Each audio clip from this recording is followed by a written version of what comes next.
Students, welcome to WB exam guide. Primary এবং upper primary প্রস্তুতি পূর্বে আজকে আমরা যেটা আলোচনা করব, তোমরা অন স্ক্রিন দেখতে পাচ্ছ।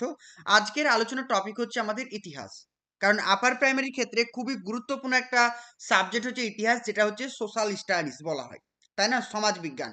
সেখান থেকে কিন্তু তোমাদের পরীক্ষায় প্রচুর প্রশ্ন আসবে, ইতিহাস থেকে প্রচুর প্রশ্ন আসবে। তো আজকের আপার প্রাইমারি কোর্সের বা আপার প্রাইমারির আমাদের যে প্রথম যে ক্লাস, সেখানে কি রয়েছে, যে সিন্ধু সভ্যতা রয়েছে। যদি আমরা ইতিহাসটাকে ভালো করে জানতে চাই বা ইতিহাসটাকে ভালো করে পড়তে চাই, তাহলে প্রথমে আমাদেরকে কিন্তু সিন্ধু সভ্যতাকে ভালো করে পড়তে হবে।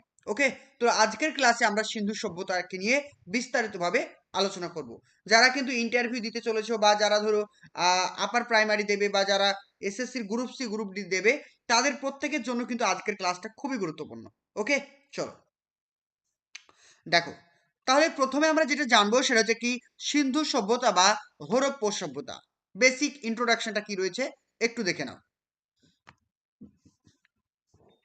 বলছে সিন্ধু সভ্যতা হরপ্পা সভ্যতা নামেও পরিচিত।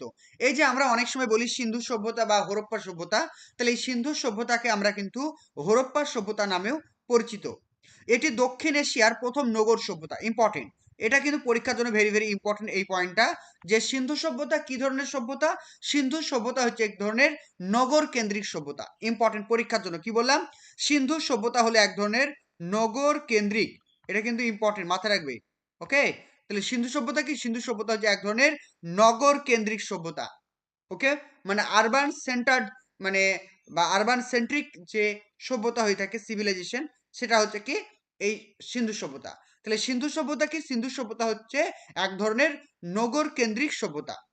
এটি একটি ব্রোঞ্জ যুগীয় সভ্যতা। ইম্পর্টেন্ট, তাহলে আমরা যদি দেখি যে ইতিহাসে যে সিন্ধু সভ্যতার আগের যে যুগগুলো ছিল, সেই যুগগুলো যদি ভাগ করি তাহলে দেখতে পাবো একটা যুগ ছিল, সেই যুগটার নাম হচ্ছে কি ব্রোঞ্জ যুগ। সেই ব্রোঞ্জ যুগের সভ্যতা হচ্ছে কি সিন্ধু সভ্যতা। এটা ইম্পর্টেন্ট, তাহলে মাথায় রাখতে হবে এই সভ্যতা কি ব্রোঞ্জ যুগের সভ্যতা। মানে যখন ব্রোঞ্জ ধাতু, মানে তামা, ব্রোঞ্জ এগুলো যখন আবিষ্কার হয়েছিল, তখন কিন্তু এই সিন্ধু সভ্যতা ছিল। হরপ্পা সভ্যতার সমকালীন সভ্যতার নাম কি? হরপ্পা সভ্যতার সমকালীন সভ্যতা ছিল মিশরীয় সভ্যতা এবং মেসোপটেমিয়াম সভ্যতা। ইম্পর্টেন্ট, পরীক্ষার জন্য খুব ইম্পর্টেন্ট, এগুলো কিন্তু তোমাদের পরীক্ষায় আসে। তোমরা যদি আপার প্রাইমারি 2016 কোশ্চিনটা খোলো, তাহলে দেখতে পাবে যে হরপ্পা সভ্যতা বা সিন্ধু সভ্যতার সমকালীন সভ্যতার নাম কি ছিল। তাহলে কি হবে অ্যান্সার, মিশরীয় সভ্যতা বা মেসোপটেমিয়াম সভ্যতা।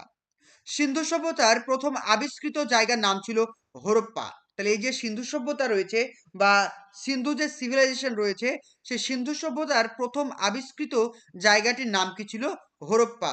তাই পরবর্তী টাইমে এই সভ্যতার নাম রাখা হয়েছিল কি, হরপ্পা সভ্যতা। বুঝতে পেরেছো? তাহলে সিন্ধু সভ্যতার প্রথম আবিষ্কৃত জায়গাটির নাম কি, হরপ্পা। এর নাম অনুসারে এই পুরোটার নাম হয়ে গেল কি, হরপ্পা সভ্যতা। মনে থাকবে? ক্লিয়ার?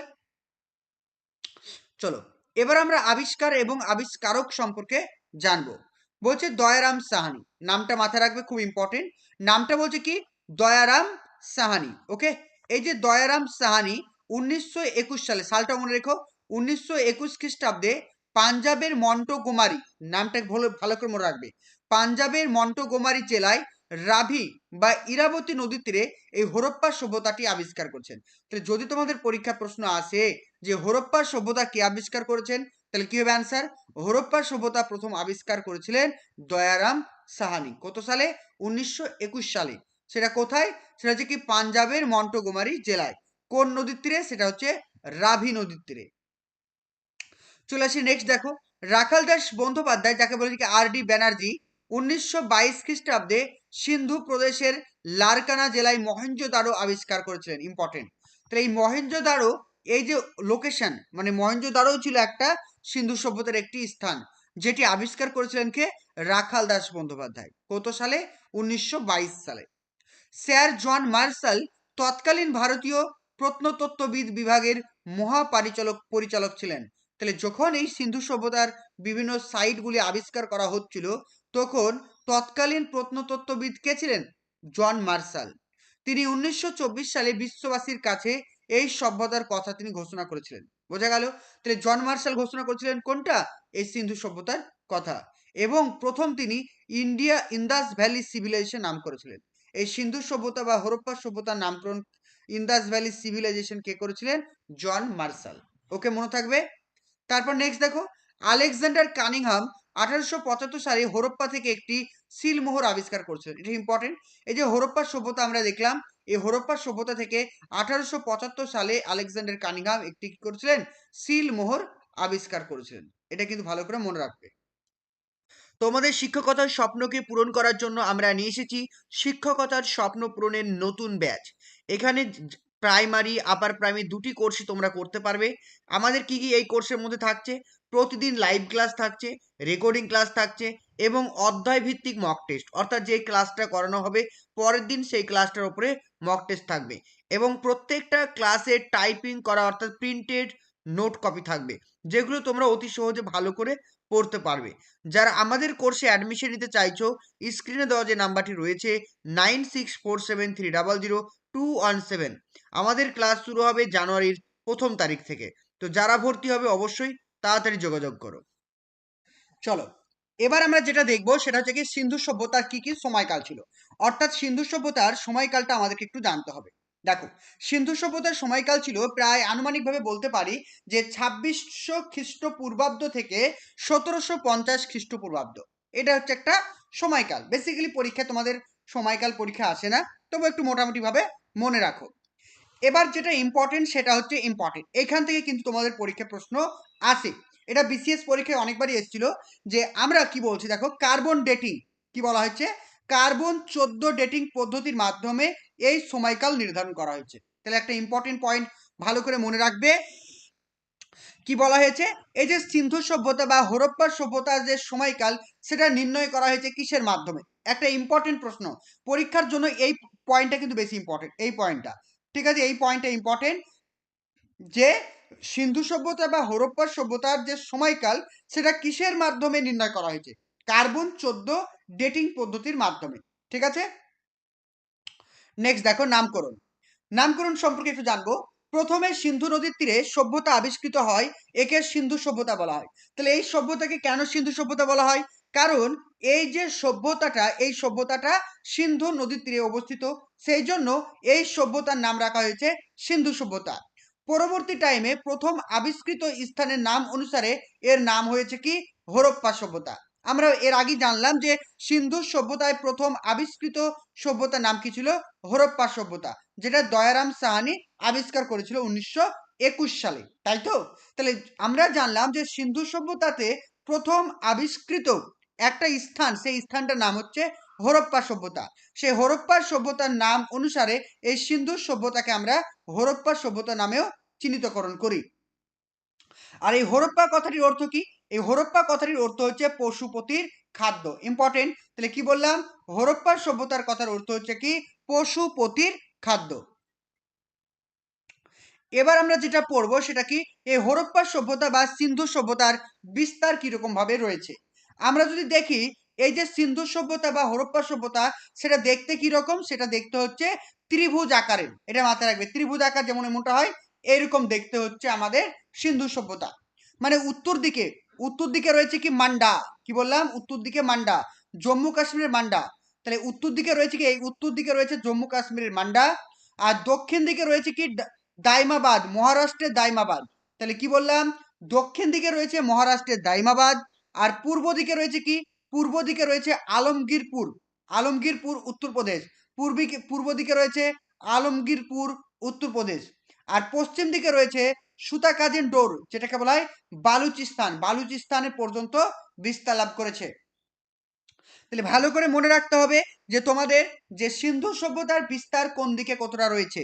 উত্তর দিকে রয়েছে জম্মু কাশ্মীরের মান্ডা, দক্ষিণ দিকে রয়েছে মহারাষ্ট্রের দাইমাবাদ, পূর্ব দিকে রয়েছে উত্তরপ্রদেশের আলমগীরপুর, আর পশ্চিম দিকে রয়েছে বালুচিস্তানের সুতা কাজেন্ডোর।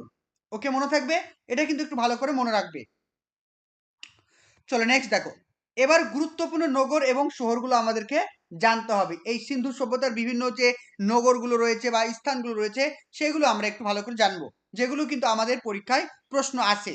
যেমন হচ্ছে কালিবাঙ্গান। এই কালিবাঙ্গান কোথায় অবস্থিত? প্রশ্ন হরে যে কালিবাঙ্গান কোথায় অবস্থিত? কালিবাঙ্গান হচ্ছে রাজস্থানে অবস্থিত। মনে থাকবে, কালিবাঙ্গান কোথায় অবস্থিত? কালিবাঙ্গান হচ্ছে রাজস্থানে অবস্থিত। সেকেন্ড দেখো লোথাল, লোথাল, ধোলাভিরা, তারপর হচ্ছে কি মানে সুরকোটারা, সুরকোটারা, এটা এগুলো কোথায় অবস্থিত? গুজরাটে অবস্থিত। চলো এবার আমরা নেক্সট দেখবো। নেক্সট বলছে বানওয়ালি, রাখিগিরি, এগুলো কোথায় অবস্থান করছে? এগুলো রয়েছে হরিয়ানাতে। আর রোপার, রোপার কোথায় রয়েছে? রোপার আছে পাঞ্জাব। তাহলে এই যে নামগুলো আমি বললাম, এই নামগুলো কিন্তু ভালো করে মাথায় রাখতে হবে। তাহলে ভারতের কোথায় কি রয়েছে এগুলো একটু ভালো করে আমাদেরকে মনে রাখতে হবে। চলো, বুঝতে পেরেছো সবাই? তাহলে এখান থেকে কিন্তু কি কি মনে রাখবো পরীক্ষার জন্য? প্রথম মনে রাখবো কালীবাঙ্গান কোথায় অবস্থিত? রাজস্থান। লোথাল, ধোলাভিরা, রংপুর, সুরকোটারা, এগুলো কোথায় অবস্থান করছে? গুজরাট। বানওয়ালি, রাখিগিরি, এগুলো কোথায় অবস্থান করছে? হরিয়ানা। রোপার কোথায় অবস্থান করছে? পাঞ্জাব। এগুলো কিন্তু পরীক্ষায় তোমাদের মিলাতে দেয়, ঠিক আছে? একদিকে তোমার লোকেশন, একদিকে থাকবে কি লোকেশন থাকবে, আর একদিকে থাকবে কি আমাদের ইন্ডিয়ার যে স্টেট সেগুলো মনে থাকবে।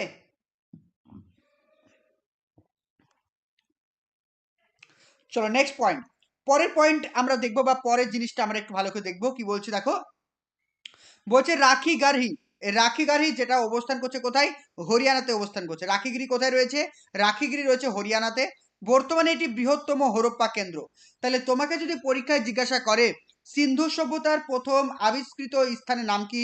হরপ্পা, মনে থাকবে। যদি পরোক্ষভাবে প্রশ্ন করে সিন্ধু সভ্যতার সব থেকে বৃহত্তম কেন্দ্রের নাম কি, সেটা হবে কি? রাখিগিরি, কোথায় অবস্থান করছে? হরিয়ানাতে। এখানে মহিলাদের জন্য আলাদা কিন্তু সমাধিস্থল ছিল, মানে ছেলেদের আলাদা সমাধিস্থল ছিল, মেয়েদের আলাদা সমাধিস্থল ছিল, যেটা কিন্তু আমরা এখানে নিদর্শন পেয়ে থাকি। এবার আমরা পড়বো কি পাকিস্তানে। হরপ্পা সভ্যতা বা সিন্ধু সভ্যতার কোন স্থানগুলি পাকিস্তানে রয়েছে? যেমন হচ্ছে কি হরপ্পা, হরপ্পা কোথায় রয়েছে? পাকিস্তান। মহেঞ্জোদারো পাকিস্তান। চানহুদারো পাকিস্তান। তাহলে এই তিনটে নাম মনে রাখবে, হরপ্পা, মহেঞ্জোদারো এবং চানহুদারো। এই তিনটি লোকেশন কোথায় অবস্থান করছে? পাকিস্তান অবস্থান করছে। এবার আমরা জানবো যে সিন্ধু মানে এই যে সিন্ধু সভ্যতার যে সমস্ত আমরা আবিষ্কৃত যে লোকেশন, সেই লোকেশনগুলো কোন নদীর তীরে অবস্থিত, এগুলো একটু আমাদেরকে ভালো করে জানতে হবে। প্রথমেই দেখো মহেঞ্জোদারো, এই মহেঞ্জোদারো কোথায় রয়েছে? সিন্ধু নদীর তীরে রয়েছে। হরপ্পা সভ্যতা রয়েছে রাভি বা ইরাবতী নদী। চানহুদারো রয়েছে সিন্ধু নদী। লোথাল রয়েছে ভোগাবা নদী। কালীবাঙ্গান রয়েছে কালীবাঙ্গান, বানওয়ালি, এই দুটো রয়েছে ঘাগর নদী। ধোলাভিরা রয়েছে লুনি নদী। বানওয়ালি রয়েছে সরস্বতী নদী। তাহলে এই নামগুলো একটু ভালো করে মনে রাখতে হবে, কোন জায়গা কোন নদীর তীরে অবস্থান করছে, মনে থাকবে। এগুলো কিন্তু বারবার করে বলছি পরীক্ষাতে খুব আসে। এবার আমরা যেটা পড়বো, এই যে সিন্ধু সভ্যতার অর্থনীতি এবং জীবিকা কি ছিল সেই সম্পর্কে একটু আমরা পড়বো। দেখো বলছে সিন্ধু সভ্যতা বা হরপ্পা সভ্যতার মানুষের প্রধান জীবিকা ছিল কি? কৃষিকাজ এবং পশুপালন। তারা কি করতো? বিভিন্ন ধরনের চাষাবাদ করত, যেমন গম, জব, বার্লি, ধান, তিল, মোটর, ফলমূল ইত্যাদি। তাদের প্রথম তোলা চাষ শুরু করেছিল কারা? সিন্ধুবাসীরা। তাহলে পরীক্ষা মাথায় রাখবে, প্রথম তোলা চাষ শুরু করেছিল কারা? ইম্পর্টেন্ট। প্রথম তোলা চাষ শুরু করেছিল কারা? সেটা হবে সিন্ধু সভ্যতার মানুষেরা। সিন্ধু সভ্যতার মানুষেরা প্রথম তোলা চাষ শুরু করে, মনে থাকবে। এছাড়াও তারা কিন্তু বিভিন্ন ধরনের গৃহপালিত পশু পালন করত, যেমন গরু, মহিষ, ভেড়া, ছাগল, শুকুর, হাতি ইত্যাদি। ঘোড়া এবং লোহার ব্যবহার তারা জানতো না। Important, very very important. Sindhu সভ্যতার যারা মানুষ ছিল, সেই সিন্ধু সভ্যতার মানুষেরা কিন্তু ঘোড়া এবং লোহার ব্যবহার তেমন ভাবে তারা জানতো না। হরপ্পা সভ্যতা একটা ছিল ঘোড়া কেন্দ্রিক সভ্যতা ছিল না, অর্থাৎ হরপ্পা সভ্যতা কিন্তু ঘোড়া কেন্দ্রিক সভ্যতা ছিল না, মনে রাখতে হবে। এবার আমরা যেটা পড়বো কি হরপ্পা সভ্যতার বাণিজ্য নিয়ে, কি কি বাণিজ্য বা তাদের কি ব্যবসা বাণিজ্য ছিল সেই বিষয়ে। বলছে হরপ্পা সভ্যতা বা সিন্ধু সভ্যতায় মুদ্রার প্রচলন ছিল না। এখন যে আমরা ধরো কোনো একটা জিনিস কিনি কিসের মাধ্যমে বলো তো? টাকা পয়সার মাধ্যমে কিনি। কিন্তু তখনকার দিনে টাকা পয়সা ছিল না। তারা তাহলে কিভাবে কেনা বেচা করতো? বিনিময় প্রথার মাধ্যমে। যেমন ধরো আমার চালের প্রয়োজন, আমি কি বলতাম? আমাকে 1 কিলো চাল দাও, আমি তোমাকে 1 কিলো ডাল দেবো বা 1 কিলো গম দেবো। বুঝতে পেরেছো? বিনিময় প্রথা, মানে আমি একটা জিনিস নেব, তোমাকে একটা জিনিস দেব। তখন কিন্তু নগদ মুদ্রার প্রচলন ছিল না। আর এই হরপ্পা সভ্যতার মানুষেরা সাধারণত সুমেরু, মেসোপটেমিয়ানদের সঙ্গে কিন্তু জলপথে এবং স্থলপথে বাণিজ্য করত। আর লোথাল ছিল বিশ্বের সব থেকে প্রাচীনতম ব্যবসার বন্দর। আর লোথাল কোথায় অবস্থিত? লোথাল হচ্ছে গুজরাটে অবস্থিত, মনে থাকবে লোথাল গুজরাটে অবস্থিত। আর লোথাল ছিল বিশ্বের সব থেকে প্রাচীনতম নদী বন্দর, মনে থাকবে, বা সমুদ্র বন্দর। চলো নেক্সট দেখো, নেক্সট বলছে কি দেখো, হরপ্পা সভ্যতা ছিল সিন্ধু সভ্যতার প্রধান নৌকো তৈরির কেন্দ্র। তাহলে মাথায় রাখবে হরপ্পা সভ্যতা কি, হরপ্পা সভ্যতা ছিল সিন্ধু সভ্যতার প্রধান নৌকো তৈরির কেন্দ্র। তারা কি কি আমদানি করতো, এই হরপ্পা সভ্যতায় কি কি আমদানি করা হতো? সোনা, রূপা, টিন, সিসা, লাপিস লাজুলি। এই যে লাপিস লাজুলি আফগানিস্তানের একটি মূল্যবান ধাতু বা মূল্যবান পাথর বলতে পারি, ঠিক আছে। এই লাপিস লাজুলিটি কি, লাপিস লাজুলি ছিল আফগানিস্তানের একটি মূল্যবান মানে পাথর। আর কি কি রপ্তানি করত? তুলো রপ্তানি করত, সুতি বস্ত্র, তামা, হাতির দাঁত, এগুলো তারা রপ্তানি করত। এবার চলে আসি নগর এবং পরিকল্পনা। কি বলছে দেখো, পরিকল্পিত নগর ব্যবস্থা এবং উন্নত ড্রেনেজ সিস্টেম ছিল, খুবই ইম্পর্টেন্ট। তাহলে আমরা এখান থেকে কি জানলাম, সিন্ধু সভ্যতা কি ধরনের একটি সভ্যতা? সিন্ধু সভ্যতা হচ্ছে নগর ভিত্তিক বা নগর কেন্দ্রিক সভ্যতা। সেখানে কি ছিল? উন্নত পরিমাণের ড্রেনেজ সিস্টেম। ড্রেনেজ সিস্টেম মানে জল নিকাশি, জল নিকাশি ব্যবস্থা খুবই উন্নত ছিল। এছাড়াও সেখানে পোড়া ইটের তৈরি ঘর ছিল, দোতলা তিনতলা বাড়ির প্রচলন ছিল। ম্যানহোল ছিল, ম্যানহোল মানে বুঝতে পেরেছো, এখন কলকাতা শহরে যে ম্যানহোল গুলো রয়েছে সেই ম্যানহোল ছিল। তারপর হচ্ছে কি শোকপিটের ব্যবস্থা ছিল। শোকপিট মানে কি বলতো, এই মানে শোকপিট বলতে যেখানে জল অনেকক্ষণ ধরে ওখানে কি থাকে, জমা থাকে, সেগুলোকে বলা হয়। Doctor A L doctor A এল ব্যাসামের মতে রোমান সভ্যতার আগেও এত উন্নত প্রয়ং প্রণালী আর কোথাও দেখা যায়নি। তাহলে এত কিছু মনে রাখার দরকার নেই। এখান থেকে কি কি পয়েন্ট আমাদেরকে মনে রাখতে হবে পরীক্ষার জন্য আমি বলে দিচ্ছি। দেখো, প্রথম যেটা মনে রাখবে তোমরা, যে হরপ্পা সভ্যতা বা সিন্ধু সভ্যতা কি ধরনের সভ্যতা, সেটা হচ্ছে কি নগর কেন্দ্রিক সভ্যতা। সেখানে কিন্তু ড্রেনেজ সিস্টেম অনেক বেশি উন্নত ছিল। চলো নেক্সট দেখো, তাহলে এখান থেকে আমরা প্রথম পয়েন্ট মনে রাখলাম যে হরপ্পা সভ্যতা একটা হচ্ছে কি নগর ভিত্তিক সভ্যতা। 2 নম্বর হচ্ছে কি ড্রেনেজ সিস্টেম রয়েছে। এখানে পোড়া ইটের ব্যবহার প্রচলিত ছিল, সেখানে ম্যানহোল ছিল। এইগুলো কিন্তু আমরা একটু মনে রাখবো, ঠিক আছে। চলো, এবার আমরা যেটা পড়বো সেটা হচ্ছে কি সমাজ ব্যবস্থা। তাহলে সেখানে সমাজ ব্যবস্থা কি ছিল? শ্রেণীভুক্ত সমাজ, মানে শ্রেণী বিভক্ত সমাজ ছিল। অর্থাৎ শাসক, পুরোহিত, ধনী, ব্যবসায়ী, শ্রমজীবী, এরকম বিভিন্ন কি ছিল, শ্রেণী ভাগ ছিল। যে তারা কিন্তু কি ছিল, আমাদের যেমন বর্তমানে শ্রেণীতে কি রয়েছে, তখনকার দিনে সুযোগ সুবিধার উপর ভিত্তি করে করা হতো। যারা ধরো পুরোহিত, তারা একটা পর্যায়ে থাকবে। যারা শাসক, তারা একটা পর্যায়ে থাকবে। যারা ব্যবসায়ী মানে বণিক, তারা একটা পর্যায়ে থাকবে। এরকম কিন্তু তাদের মধ্যে একটা জাতিভেদ প্রথা প্রচলিত ছিল, ঠিক আছে। আর যারা শাসক শ্রেণীর মানুষ, যারা শাসক শ্রেণীর মানুষ, তারা দুর্গে বসবাস করত, দুর্গতে বসবাস করত। আর সিন্ধু সভ্যতার সব থেকে প্রভাবশালী ব্যক্তি কারা ছিল? সিন্ধু সভ্যতার সব থেকে প্রভাবশালী ব্যক্তি ছিল পুরোহিতরা। যারা পুরোহিত ছিল তারা ছিল সব থেকে বেশি শক্তিশালী বা প্রভাবশালী। এবার আমরা যেটা পড়বো সেটা হচ্ছে কি ধর্মীয় বিশ্বাস নিয়ে। হরপ্পা সভ্যতার ধর্মীয় বিশ্বাস এবং আচার অনুশীলন, এটা আমাদেরকে পড়তে হবে। কি বলছে দেখো, বলছে ধর্মের প্রকৃতি, হরপ্পা সভ্যতার ধর্ম কেমন ছিল। দেখো কি বলছে, ধর্মের প্রকৃতি সম্পর্কে কি বলছে দেখো, হরপ্পা সভ্যতাকে একটি ধর্ম নিরপেক্ষ বা সেকুলার সমাজ হিসেবে ধরা হয়, কারণ এখনো পর্যন্ত এমন কোনো স্থান পাওয়া যায়নি যেখানে কোনো নিশ্চিতভাবে মন্দির পাওয়া গেছে। এটা মাথায় রাখবে। তাহলে এত কিছু দরকার নেই, বেসিক্যালি মনে রাখবে যে হরপ্পা সভ্যতায় যারা ছিল, মানে যারা ধর্ম পালন করত, তারা বিভিন্ন দেবদেবীর পূজা করত ঠিকই, কিন্তু কোন রকম মন্দিরের সন্ধান পাওয়া যায়নি। তারা বিভিন্ন দেবদেবীর পুজো করত, কিন্তু কোন রকম মন্দিরের কিন্তু মানে নিশ্চিতভাবে তার কিন্তু সন্ধান পাওয়া যায়নি। এবার দেখো বলছে যে মহেঞ্জোদারোতে কি ছিল, মহেঞ্জোদারোতে একটা গ্রেট বাথ, গ্রেট বাথ বলতে কি বোঝাচ্ছে, একটা বৃহৎ বড় একটা স্নানাগার ছিল, মানে যেখানে মানুষ স্নান করত। তাহলে মহেঞ্জোদারোতে কি ছিল, একটা বৃহৎ বড় স্নানাগার ছিল। সেখানে মানুষ কিন্তু ধর্মীয় আচরণ স্থল বলে সেটাকে মনে করত, মানে সেই স্নানাগারটাকে তারা ধর্মীয় স্থান বলে মনে করত। এখানে সম্ভবত সমাজের উচ্চ শ্রেণীর মানুষেরা ধর্মীয় আচরণের অংশ হিসাবে স্নান করত। যারা ধরো অনেক উঁচু মানের রয়েছে, মানে যারা শাসক বা যারা ধরো আমরা বলতে পারি যারা বণিক ব্যবসায়ী, ঠিক আছে, বা যা পুরোহিত, এরা কি করত, এরা এই স্নানাগারে তারা স্নান করত এবং তারা মনে করত এটা হচ্ছে আমাদের একটা পবিত্র স্থান। তারপর নেক্সট দেখো, এবার মূর্তি পূজা নিয়ে পড়বো। বলছে হরপ্পাবাসীরা মূর্তি পূজা করতো, বারবারই বলছি যে যারা হরপ্পা সভ্যতা বা সিন্ধু সভ্যতার মানুষেরা ছিল তারা কিন্তু মূর্তি পূজা করতো। কোন কোন মূর্তি পূজা করতো? যেমন বলছে কি মাদার গডনেস। কার পুজো করতো?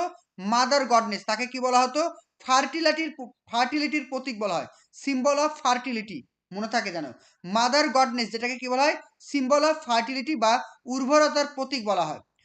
পশুপতি মহাদেব বা যেটাকে বলা হয় আদি শিব বলা হয়, বা যেটাকে বলা হয় কি প্রোটোশিবা।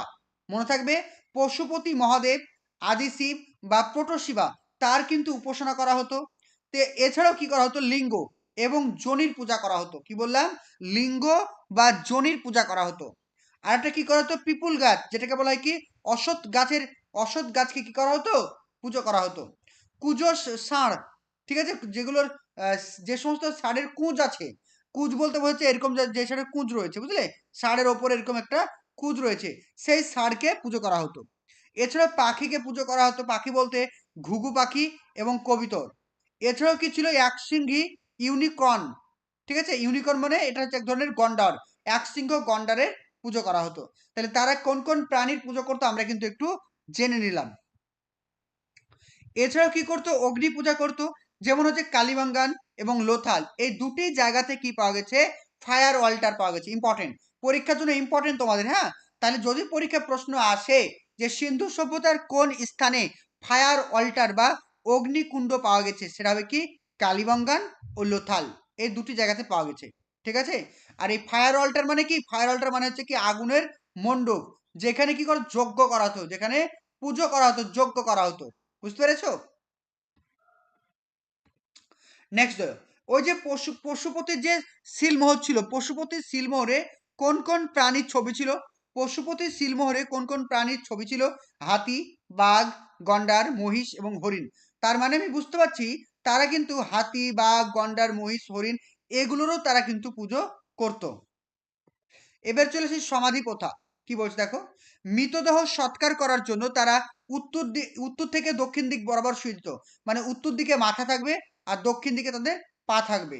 এবং যখন তারা কবর দিত, মানে মানুষ যখন মারা যেত কবর দিত, তার সঙ্গে তারা বিভিন্ন ধরনের খাদ্য, তারপর হচ্ছে কি মাটির পাত্র, অলংকার, এছাড়া বিভিন্ন ধরনের সরঞ্জাম দিত। কারণ তারা মনে মনে ভাবতো যে তারা এই মাটির তলে তাদের একটা জীবন আছে, তারা এগুলো খেয়ে বেঁচে থাকবে। তারপর দেখো, এই সমাধির আবার ৩ রকমের প্রকারভেদ ছিল। কি কি দেখো, একটা হচ্ছে কি সম্পূর্ণ সমাধি, মানে পুরোপুরি ভাবে কবর দেওয়া। একটা হচ্ছে কি আংশিক সমাধি। যে আংশিক সমাধি বলতে কি বোঝাচ্ছে?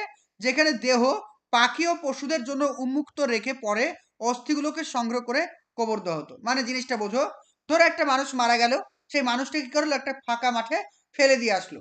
ফেলে দিয়ে আসলে কি হবে? পোকা মাকড় বা বিভিন্ন পাখি বা বিভিন্ন পশুতে কি হবে? তার মাংসগুলোকে ছাড়িয়ে ছাড়িয়ে খেয়ে নেবে। হাড়গুলো তো খেতে পারবে না। সে হাড়গুলোকে কয়েকদিন পর সেগুলোকে সংগ্রহ করে আবার কবর দেওয়া হতো। এটাকে বলছে কি আংশিক সমাধি। আর একটা রয়েছে কি দাহের পর সমাধি। দাহের পর মানে প্রথমে যে মানুষটি মারা গেছে তাকে কি করা হতো? পোড়ানো হতো। পোড়ানোর পরে যে ছাইগুলো পেতাম, সেই ছাইগুলোকে কি করা হতো? আবার কবর দেওয়া হতো। বোঝা গেল? ক্লিয়ার? চলো নেক্সট দেখো, পরে আবার কি বলা হয়েছে। এবার কি কি নিদর্শন আমরা পাবো একটু দেখে নিব।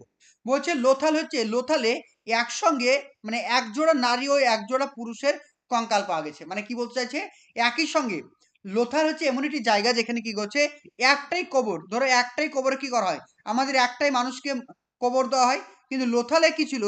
লোথাল হচ্ছে এমন একটা জায়গা যেখানে কি ছিল, একই সঙ্গে দুটো পুরুষ, একই সঙ্গে দুটো মহিলাকে কবর দেওয়া হতো। ঠিক আছে। নেক্সট দেখো, লিপি ও ভাষা। লিপি এখনো পাঠোদ্ধার করা যায়নি। মানে সিন্ধু সভ্যতার যে লিপি, মানে লিপি মানে কি লিখিত যে রূপ, সেটাকে এখনো কিন্তু পাঠ তার উদ্ধার করা যায়নি, যেখানে কি লেখা হয়েছে এটা কিন্তু এখনো করা যায়নি। সেখানকার লিপি ছিল কি পিক্টোগ্রাফ। কি বলা হয়? পিক্টোগ্রাফ, বা যেটাকে বাংলায় বলা হয় চিত্রলিপি, ইংরেজিতে বলা হয় কি পিক্টোগ্রাফ। মনে থাকবে। তাহলে ইংরেজিতে কি বলা হয়? ইংরেজিতে বলা হয় পিক্টোগ্রাফ, আর বাংলায় বলা হয় কি চিত্রলিপি। আর এই চিত্রলিপিটা কি ছিল? ডান দিক থেকে বাম দিকে লেখা হতো, মানে ডান দিক থেকে বাম দিকে লেখা হতো, মানে এই দিক থেকে এইদিকে। আমরা কিভাবে লিখি? এইভাবে লিখি। দেখো বাম দিক থেকে লিখছি আমি, আমি ভাত খাবো। আমি কি হচ্ছে বাম দিক থেকে ডান দিকে লিখছি। কিন্তু অ্যারাবিকে কি করা হয়? এভাবে অ্যারাবিকে লেখা না, অ্যারাবিক গুলো এভাবে লেখা হয়, মানে কি ডান দিক থেকে বাম দিকে। ঠিক তেমনি এই যে পিক্টোগ্রাম, সেই পিক্টোগ্রামটা কি করা হতো, ডান দিক থেকে বাম দিকে লেখা হতো। এটাকে কি বলা হয়, বস্ত্রফেডন বলা হয়। কি বলা হয়, বস্ত্রফেডন। এই যে সমাধি প্রথা আমি বললাম যে মৃতদেহ কবর দেওয়া হতো, এবং কবর দেওয়ার সঙ্গে সঙ্গে তাদেরকে বিভিন্ন জিনিসপত্র দেওয়া হতো, খাবার দেওয়া হতো, মাটির পাত্র দেওয়া হতো, বিভিন্ন অলংকার দেওয়া হতো। ঠিক আছে, তারা ভাবতো যে সেখানে তারা আবার মানে জীবন ফিরে পাবে, এই জন্য এই সমস্ত জিনিস তাদেরকে আবার দেওয়া হতো। চলে আসি পতন। পতনটা কি বলছে দেখো, আনুমানিক 1500 খ্রিস্টপূর্বাব্দে সভ্যতার পতন ঘটে। কত, আনুমানিক 1500 খ্রিস্টপূর্বাব্দে সভ্যতার পতন ঘটে। মানে আর্য আক্রমণ একটি সম্ভাব্য কারণ বলে মনে করা হয়। তাহলে কি বলছে, এই যে সিন্ধু সভ্যতা ধ্বংস কবে হয়েছিল, 1500 খ্রিস্টপূর্বাব্দে। কারণটা কি, কারণটা হচ্ছে আর্যরা আক্রমণ করেছিল। আর্যরা আক্রমণ করার কারণে এই সিন্ধু সভ্যতা ধ্বংস হয়েছিল। ঋগ্বেদে ইন্দ্রকে কি বলা হয়, দুর্গ ধ্বংসকারী বলা হয়। ইম্পর্টেন্ট। তাহলে দুর্গ ধ্বংসকারী কাকে বলা হয়, দুর্গ ধ্বংসকারী বলা হয় ঋগ্বেদের ইন্দ্রকে বলা হয়। চলো নেক্সট দেখো। এবার আমরা এখানে একটা বিশেষ ইম্পর্টেন্ট পয়েন্ট, যেটা এর আগেই তোমাকে বললাম, যে লাপিস যে লাজুলি, এই লাপিস লাজুলিটা কি, লাপিস লাজুলি পাওয়া গেছিল আফগানিস্তানের একটি মূল্যবান পাথর। খুব ইম্পর্টেন্ট, ঠিক আছে, এটা কিন্তু মাথায় রাখবে যে লাপিস লাজুলি কি, লাপিস লাজুলি হচ্ছে আফগানিস্তানের একটি মূল্যবান পাথর। চলো নেক্সট দেখো। নেক্সট বলছে, এবার আমরা যেটা পড়বো সেটা হচ্ছে কি, মহেঞ্জোদারো সম্পর্কে। মহেঞ্জোদারো সম্পর্কে আমরা কি কি ইনফরমেশন মনে রাখবো দেখো।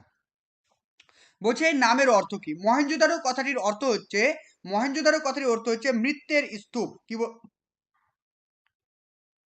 কি বললাম, মহেঞ্জোদারো কথাটির অর্থ কি, মহেঞ্জোদারো কথাটির অর্থ হচ্ছে মৃত্যের স্তূপ। এটা অবস্থান কোথায়, এটি পাকিস্তানের সিন্ধু নদীর তীরে অবস্থিত। মনে রাখবে, এটা কোথায় অবস্থান করছে, এটা পাকিস্তানের সিন্ধু নদীর তীরে অবস্থান করছে। আবারও বলছি, মহেঞ্জোদারো কথাটির অর্থ হচ্ছে মৃত্যের স্তূপ, এটা অবস্থান করছে পাকিস্তানের সিন্ধু নদীর তীরে। 1922 খ্রিস্টাব্দে বিখ্যাত বাঙালি প্রত্নতত্ত্ববিদ রাখাল দাস বন্দ্যোপাধ্যায় এই মহেঞ্জোদারো সভ্যতার আবিষ্কার করেন। ঠিক আছে, এবার দেখো এখানে আর একটা ইম্পর্টেন্ট পয়েন্ট, সেটা হচ্ছে কি দুর্গ এবং স্থাপত্য। প্রায় 40 ফুট উঁচু একটি বিশাল আয়তন টিপির মতো একটি দুর্গটি নির্মিত ছিল। অর্থাৎ এই মহেঞ্জোদারো যেখানে রয়েছে, সেই মহেঞ্জোদারোতে কি ছিল, একটা বিশাল বড় দুর্গ ছিল, যেটা উচ্চতা ছিল প্রায় 40 ফুট। আর এই দুর্গ ছিল সেই নগরের সব থেকে বড় একটা উঁচু অংশ, মনে রাখতে হবে। তাহলে দুর্গ কি ছিল, দুর্গ ছিল কোন একটা শহর বা কোন একটা নগরের সব থেকে উঁচু অংশ। আর একটা ইম্পর্টেন্ট পয়েন্টটা কি, এই যে মহেঞ্জোদারোতে কি রয়েছে, একটি বৃহৎ স্নানাগার রয়েছে, যেটা আমি তোমাদেরকে এর আগে বললাম। মহেঞ্জোদারোতে কি রয়েছে, একটা বৃহৎ স্নানাগার রয়েছে, মানে গ্রেট বাথ রয়েছে, যার আয়তন কি, দৈর্ঘ্য হচ্ছে 180 ফুট, প্রস্থ হচ্ছে 108 ফুট, এবং চারিদিকে ঘিরে আছে 8 ফুট উঁচু একটি ইটের দেওয়াল। এবং কেন্দ্রস্থলে একটি জলাশয় রয়েছে, যার মাপটা কি, দৈর্ঘ্য হচ্ছে 39 ফুট, প্রস্থ 23 ফুট, আর গভীরতা হচ্ছে 8 ফুট। ঠিক আছে, আর সেখানকার জল যদি কোনো কারণে নোংরা হয়ে যেত, সেই জলটাকে পরিষ্কার করার জন্য উন্নত ব্যবস্থা ছিল, এবং ঋতুভেদে সেখানকার জল ঠান্ডা বা গরম করারও ব্যবস্থা ছিল বলে মনে করা হয়। নেক্সট দেখো, এবার চলে আসি শস্যাগার। স্নানাগারের পাশে ছিল একটি বৃহৎ কেন্দ্রীয় শস্যাগার, যেখানে ধরো এই মহেঞ্জোদারোতে কি ছিল, একটা বড় একটা কি ছিল, গ্রেট বাথ ছিল, মানে স্নানাগার ছিল। ঠিক তার পাশে কি ছিল, তার পাশে একটা ছিল কি, একটা শস্য ভাণ্ডার ছিল, যেটার আয়তন ছিল প্রায় 9000 বর্গ ফুট। ঠিক আছে, ঐতিহাসিক ডক্টর এল ব্যাসাম তিনি বলেছেন এই শস্য ভাণ্ডার বা এই শস্যগারটিকে তিনি রাষ্ট্রীয় ব্যাংকের সঙ্গে তুলনা করেছিলেন। চলো এবার গুরুত্বপূর্ণ কিছু প্রত্নতাত্ত্বিক নিদর্শন নিয়ে আমরা পড়ব। কি কি পড়ব দেখো, এই যে হরপ্পা সভ্যতা আমরা পড়লাম, এই হরপ্পা সভ্যতাতে কি পাওয়া গেছে, পশুপতি মহাদেবের সিলমোহর পাওয়া গেছে। আর কি পাওয়া গেছে, নিত্যরতা। নিত্যরতা মানে কি, নগ্ন। বুঝলে, এই মহেঞ্জোদারো সভ্যতাতে কি পাওয়া গেছে, মহেঞ্জোদারো সভ্যতাতে পাওয়া গেছে পশুপতি মহাদেবের সিলমোহর পাওয়া গেছে, মানে নাচ করছে এমন একটি নগ্ন ব্রোঞ্জ মূর্তি পাওয়া গেছে। এছাড়াও পাথরের তৈরি দাড়িযুক্ত পুরুষের মূর্তি পাওয়া গেছে, দুটি মেসোপটেমিয়ামের সিলমোহর পাওয়া গেছে। এছাড়াও বোনা সুতি বস্ত্রের নিদর্শনও পাওয়া গেছে। এগুলো কিন্তু পরীক্ষা আসে, তাই এগুলো একটু ভালো করে মনে রাখবে। এবার চলে আসি লোথাল। লোথাল নিয়ে আমরা পড়বো। লোথাল ছিল সিন্ধু সভ্যতার একটি গুরুত্বপূর্ণ নগর কেন্দ্র। তাহলে কি বললাম? লোথাল কি ছিল? লোথাল ছিল সিন্ধু সভ্যতার একটি গুরুত্বপূর্ণ কেন্দ্র। এটি ছিল সবথেকে বিশ্বের প্রাচীনতম নৌবন্দর বা ডকইয়ার্ড বলা হয় বা প্রত্যাশ্রয় বলা হয়। মনে থাকবে, এখানে জাহাজগুলো এসে লাগতো, মানে থামতো। লোথাল বর্তমানে গুজরাট রাজ্যে অবস্থিত। আর এটি ভোগাবা ভোগাবা নদীর তীরে অবস্থিত। মনে রাখবে, লোথাল ভোগাবা নদীর তীরে অবস্থিত, আর এটি গুজরাটে অবস্থান করছে। লোথাল আবিষ্কার করেন বিশিষ্ট প্রত্নতত্ত্ববিদ S.R. রাও। মনে রাখবে, এই লোথাল কে আবিষ্কার করেছিলেন? লোথাল আবিষ্কার করেছিলেন S.R. রাও। সেখানকার কৃষিকাজ। লোথাল হলো সিন্ধু সভ্যতার প্রথম স্থান যেখানে ধান চাষের প্রমাণ পাওয়া গেছে। মানে যেখানে ধানের সন্ধান পাওয়া গেছে, তার মানে কি সেখানে চালের সন্ধানও পাওয়া যাবে। বাণিজ্য এবং বন্দর। লোথাল ছিল একটি সামুদ্রিক নৌবন্দর। এখান থেকে সমুদ্র পথে মেসোপটেমিয়ামরা অন্যান্য বিদেশি অঞ্চলের সঙ্গে বাণিজ্য করত। চলো এবার আমরা নেক্সট দেখব পরবর্তী টাইমে কি বলা হয়েছে, একটু দেখে নাও। বলছে দেখো, এই বন্দরের মাধ্যমে সিন্ধু সভ্যতার আন্তর্জাতিক বাণিজ্যের প্রমাণ পাওয়া গেছে।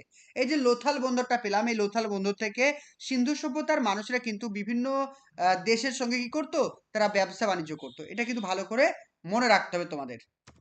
চলো এবার আমরা যেটা পড়বো, দেখো খুবই গুরুত্বপূর্ণ কিছু পয়েন্ট রয়েছে। বিশ্বের প্রাচীনতম ডকইয়ার্ড। ডকইয়ার্ড মানে কি? ওই যে বললাম নদী বন্দর, সেটা নাম কি ছিল? লোথাল ছিল। এখানে কি ছিল?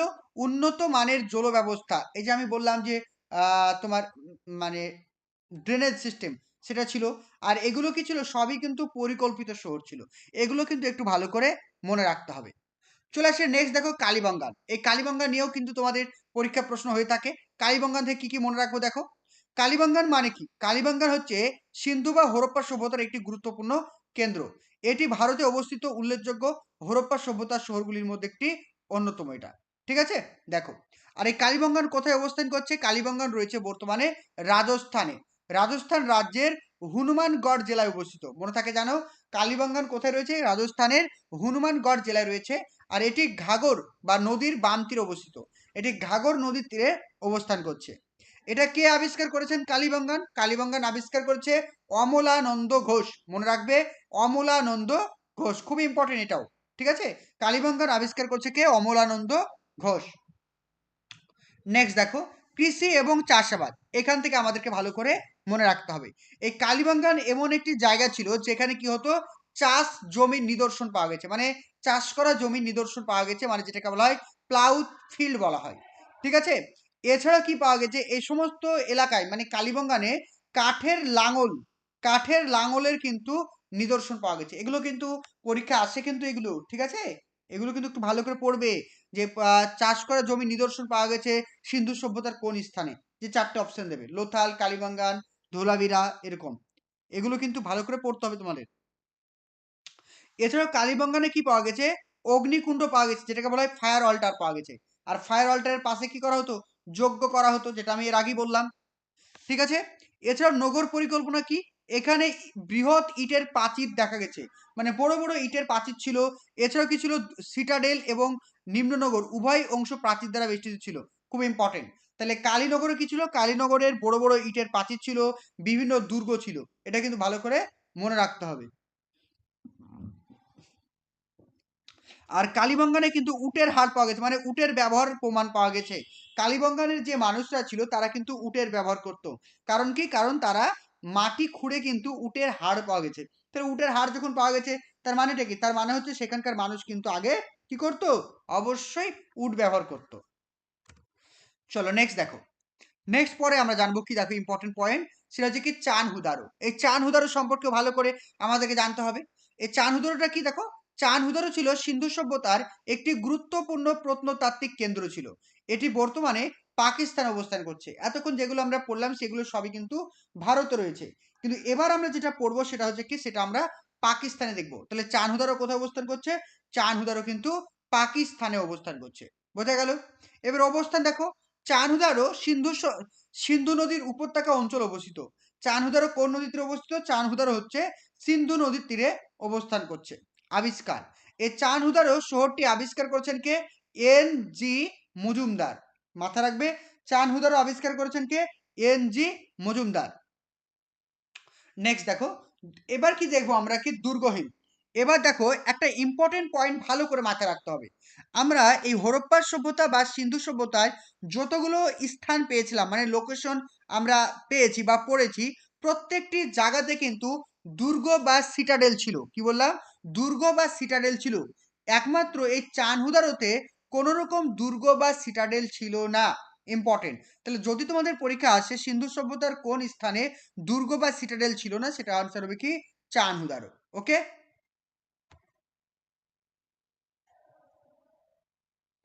তো আমরা এই পর্যন্ত আজকে আলোচনা করলাম। নেক্সট দিন আমরা আরো পরবর্তী ক্লাসে আরো অনেক কিছু আলোচনা করব। তো তোমাদের কিন্তু প্রাইমারি আপার প্রাইমারি নতুন কোর্স চালু হচ্ছে। তো তোমরা যারা আমাদের ক্লাসে ভর্তি হতে চাইছো অবশ্যই স্ক্রিনে দেওয়া নাম্বারে আমাদের সঙ্গে কন্ট্যাক্ট করো, সেখানে আমরা ডিটেলসে তোমরা জানতে পারবে। ওকে, চলো, থ্যাংক ইউ।